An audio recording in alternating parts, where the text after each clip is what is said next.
తెలంగాణ రైతన్నులకు రేవంత్ సర్కార్ good news చెప్పింది.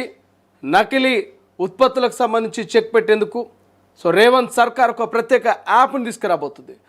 ఈ యాప్ ద్వారా ఏదైతే సేంద్రియ పంటల్ని పండించడము, దానికి సంబంధించినటువంటి ఆ పంటల్ని అసలేదో నకిలీ ఏదో గుర్తించేందుకైతే రైతన్నులకు రాయితీని కల్పించేందుకు రేవంత్ సర్కార్ ఒక ప్రత్యేక యాప్ని తీసుకొచ్చింది.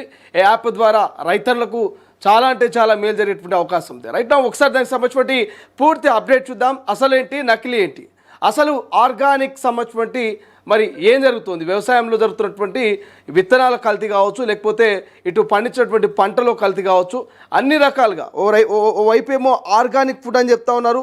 బట్ ఆర్గానిక్ అని చెప్తూనే చాలా వరకు నకిలీ ఆర్గానిక్ సంబంధించిన ఉత్పత్తులు ఇక తెర మీదకి వస్తూ ఉన్నాయి, మార్కెట్లో హల్చల్ చేస్తూ ఉన్నాయి. వీటన్నిటిని కట్టడి చేయడానికే ఇక రేవంత్ సర్కార్ ఒక ప్రత్యేకమైనటువంటి యాప్ను సిద్ధం చేస్తున్నట్టు తెలుస్తుంది.